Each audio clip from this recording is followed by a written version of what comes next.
من الشیطان الرجیم بسم اللہ الرحمن الرحیم۔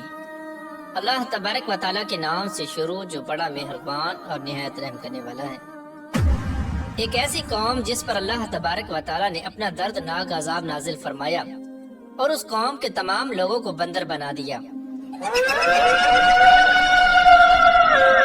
اس قوم کے لوگ کون سا ایسا گناہ کرتے تھے جس کی وجہ سے اللہ تبارک و تعالیٰ نے ان پر دردناک عذاب نازل فرمایا، اور یہ لوگ بندر بننے کے بعد کتنی دیر زندہ رہے اور پھر ان کو کس قدر دردناک موت آئی۔ جب یہ لوگ بندر بن گئے تو یہ لوگ اپنے عزیز و اقارب کو دیکھ کر ان سے کیا کہتے تھے، اور کیا آج کے دور میں پائے جانے والے بندر اسی قوم کی نسل میں سے ہیں؟ ان تمام تر سوالات کے جوابات قرآن و حدیث کی روشنی میں آج کی اس ویڈیو میں ہم آپ کو بتائیں گے، لہذا آپ سے گزارش ہے کہ ہماری اس ویڈیو کو اینڈ تک ضرور دیکھیے گا۔ انسانوں کے بندر بننے کی ابتدا حضرت داؤد علیہ السلام کے دور سے ہوئی۔ اس واقعے کا پس منظر کچھ یوں ہے۔ حضرت داؤد علیہ السلام اور ان کی قوم سمندر کے کنارے ایلا نامی گاؤں میں رہتے تھے، اور ان کی تعداد 70,000 کے قریب تھی۔ یہ قوم بڑی ہی خوشحال تھی اور اللہ تبارک و تعالیٰ کی فرما بردار قوم تھی۔ اس قوم کو اللہ تبارک و تعالیٰ نے بے شمار نعمتوں سے نوازا تھا۔ ہر طرف سرسبز و شاداب باغات اور ہر طرف ہریالی ہی ہریالی تھی، اور اللہ تبارک و تعالیٰ کی بے پناہ کرم نوازے تھے۔ یہ لوگ اپنی اس زندگی میں بہت ہی خوش تھے۔ حضرت داؤد علیہ السلام کی قوم چونکہ سمندر کے کنارے رہتی تھی تو اللہ تبارک و تعالیٰ کا ان پر یہ خاص کرم تھا کہ سمندر کے اس کنارے پر بے پناہ مچھلیاں آتی تھیں جن کا یہ لوگ کاروبار کرتے تھے اور بہت ہی خوشحالی والی زندگی گزارتے تھے۔ جب یہ قوم اللہ تبارک و تعالیٰ کی نعمتوں کی وجہ سے خوشحال ہو گئی تو اللہ تبارک و تعالیٰ کی نافرمانی پر اتر آئی اور طرح طرح کے گناہوں کے اندر مبتلا ہو گئی۔ اور پھر ایک دن اللہ تبارک و تعالیٰ نے اس قوم کا امتحان لینے کا ارادہ کیا اور حضرت داؤد علیہ السلام کو وحی بھیجی کہ اپنی قوم سے کہہ دیں کہ وہ سنیچر کے دن یعنی ہفتے والے دن مچھلی کا شکار کرنا بند کر دیں۔ اس طرح اللہ تبارک و تعالیٰ نے حضرت داؤد علیہ السلام کی قوم پر ہفتے والے دن مچھلیوں کا شکار حرام فرما دیا، اور پھر یہاں سے اس قوم کی بربادی شروع ہو گئی۔ حضرت داؤد علیہ السلام نے اپنی قوم کو بتایا کہ اللہ تبارک و تعالیٰ نے ہفتے والے دن مچھلیوں کے شکار کو حرام قرار دے دیا ہے، تو وہ لوگ بہت ہی زیادہ پریشان ہو گئے اور ساری قوم سر جوڑ کر بیٹھ گئی، کیونکہ ہفتے کا دن ہی وہ دن تھا جس میں مچھلیاں وافر مقدار میں آتی تھیں اور خود بخود کنارے پر آ جاتی تھیں، اور باقی دن ایسے تھے کہ بہت کم اور نہ ہونے کے برابر مچھلیاں پکڑی جاتی تھیں۔ اس قوم کا گزر بسر چونکہ مچھلیوں کے شکار پر تھا، اس وجہ سے اللہ تبارک و تعالیٰ کا یہ حکم سن کر یہ قوم پریشان ہو گئی۔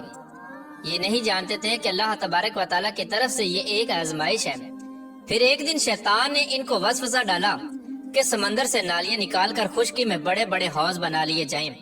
جب ہفتے والے دن مچھلیاں آئیں گی تو وہ نالیوں سے ہو کر ان بڑے بڑے حوضوں میں آ جائیں گی، اور اس طرح پھر ان نالیوں کا منہ بند کر دیا جائے، اور پھر اگلے دن یعنی اتوار والے دن ان کو پکڑ لیا جائے۔ شیطان نے اس قوم کے لوگوں کو ورگلایا کہ اس طرح ہم ہفتے والے دن شکار سے بھی بچ جائیں گے اور مچھلیاں بھی ہاتھ آ جائیں گی اور وہ بھی پکڑی جائیں گی۔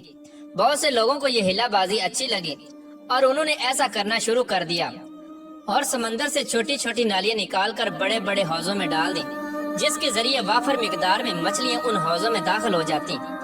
اس قوم کے بدبخت لوگوں کو شیطان کا یہ ہلا بہت پسند آیا، لیکن اس قوم نے یہ نہ سوچا کہ جب مچھلیاں سمندر سے حوض میں آ کر قید ہو گئی تو پھر مچھلیوں کا شکار ہی ہو گیا۔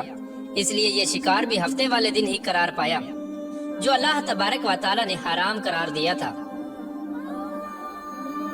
اس موقع پر یہودیوں کے 3 گروہ ہو گئے۔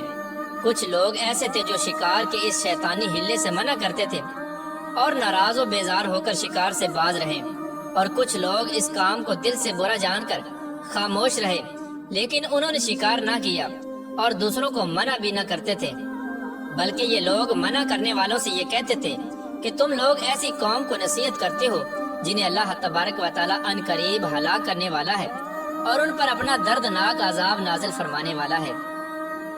اور اس قوم کے کچھ لوگ ایسے تھے جو سرکش اور نافرمان لوگ تھے، جنہوں نے اللہ تبارک و تعالیٰ کے حکم کی اعلانیہ مخالفت کی اور شیطان کے ہیلے بازی کو مان کر ہفتے والے دن شکار کرنے لگے۔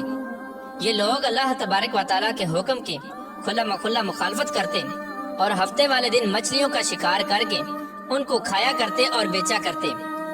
پیارا دوستو، حضرت داؤد علیہ السلام کی قوم کے 1200 ایسے نافرمان افراد تھے جو منع کرنے کے باوجود بھی ہفتے کو ان نالیوں کے ذریعے شکار کرتے رہے۔ حضرت داؤد علیہ السلام نے ان 1200 نافرمانوں کو اللہ تبارک و تعالیٰ کے عذاب سے ڈرایا کہ وہ اللہ تبارک و تعالیٰ کی اس نافرمانی سے باز آ جائیں، لیکن وہ لوگ باز نہ آئے اور کھلے عام شکار کرنے لگے۔ چنانچہ وہ لوگ جو اس بات کو برا جانتے تھے، ان لوگوں نے اپنے اور ان نافرمانوں کے درمیان ایک دیوار کھڑی کر دی، جس کی ایک طرف وہ 1200 نافرمان رہتے تھے اور دوسری طرف وہ لوگ تھے جو شکار سے باز رہے۔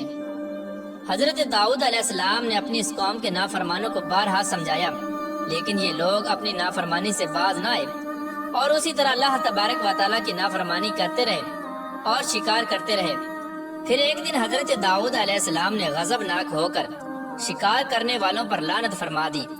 اس کا اثر یہ ہوا کہ ایک دن خطا کاروں میں سے کوئی بھی اپنے گھر سے باہر نہ نکلا۔ یہ منظر دیکھ کر کچھ لوگ ان کی دیواروں پر چڑھ گئے تاکہ معلوم ہو سکے کہ وہ لوگ کس حال میں ہیں۔ جب ان لوگوں نے ان نافرمانوں کو دیکھا تو وہ سب کے سب بندر کی صورت میں مسخ ہو چکے تھے۔ اللہ تبارک و تعالیٰ نے ان کی نافرمانی کی وجہ سے ان پر اپنا دردناک عذاب نازل فرمایا اور ان کو انسانوں سے بندر بنا دیا۔